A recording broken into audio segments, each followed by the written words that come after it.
দেশের স্বার্থবিরোধী একটি চক্র নির্বাচন বানচালের চেষ্টা করছে বলে মন্তব্য করেছেন বিএনপির ভারপ্রাপ্ত চেয়ারম্যান তারেক রহমান। সোমবার বিজয় দিবসের আলোচনায় তিনি আরো বলেন, এজন্য সবাইকে সতর্ক থাকতে হবে। আর দলটির মহাসচিব বলেছেন, নির্বাচনের মাধ্যমে ঠিক হবে দেশ কোন দিকে যাবে। বিএনপি জিতলে জুলাই যোদ্ধাদের সর্বোচ্চ নিরাপত্তা দেওয়ার প্রতিশ্রুতিও দেন তিনি। মাহিলা ইসলামের প্রতিবেদন। মহান বিজয় দিবস উপলক্ষে আলোচনা সভার আয়োজন করে বাংলাদেশ জাতীয়তাবাদী দল বিএনপি। তাতে যোগ দেন দলের স্থায়ী কমিটির সদস্য সহ বিভিন্ন পর্যায়ের নেতারা। তারা অভিযোগ করেন, গণতন্ত্রের বিরুদ্ধে জাল বোনা হচ্ছে।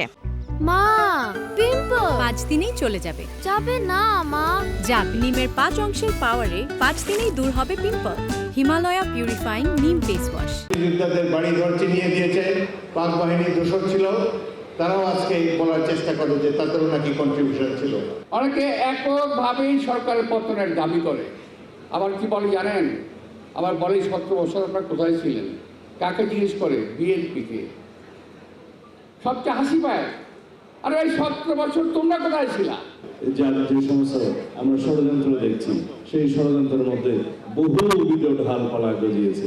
এ সময় বিএনপি মহাসচিব বলেন, স্বাধীনতার এত বছর পরেও পরাজিত শক্তি দেশের বিরুদ্ধে ষড়যন্ত্র করছে। আগামী নির্বাচন আমাদের সেই নির্বাচন, যে নির্বাচনে এই দেশে উদার গণতান্ত্রিক একটা বাংলাদেশ আমরা নির্মাণ করব, নাকি পশ্চাৎপদ একটা বাংলাদেশের দিকে চলে যাব, এই নির্বাচনে সেই সিদ্ধান্ত হবে বন্ধুরা। অনুষ্ঠানে লন্ডন থেকে ভার্চুয়ালি যোগ দেন বিএনপির ভারপ্রাপ্ত চেয়ারম্যান তারেক রহমান। তার অভিযোগ, দেশের স্বার্থবিরোধী একটি চক্র নির্বাচন বানচাল করতে চায়। শর্তের পর শর্ত জুড়ে দিয়ে কিংবা নানা অজুহাতে বাংলাদেশের স্বার্থ বিরোধী একটি চক্র নির্বাচন অনুষ্ঠানের পথে বারবার নানা রকম বিঘ্ন সৃষ্টির অপচেষ্টা তারা চালিয়ে যাচ্ছে, এখনো চলছে ক্ষেত্র বিশেষে। একটি চক্র নিজেদের স্বার্থে স্বাধীনতা ও মুক্তিযুদ্ধের ইতিহাসকে বিকৃত করেছে।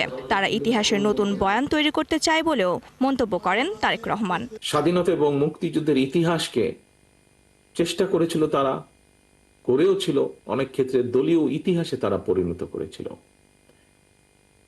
আর এই অপরামদর্শী অপচেষ্টার কারণেই পরিস্থিতির সুযোগ নিয়ে এখন আবার মুক্তিযুদ্ধের পরাজিত একটি চক্র বিজয়ের নতুন ইতিহাস রচনার অপচেষ্টা তারা করছে।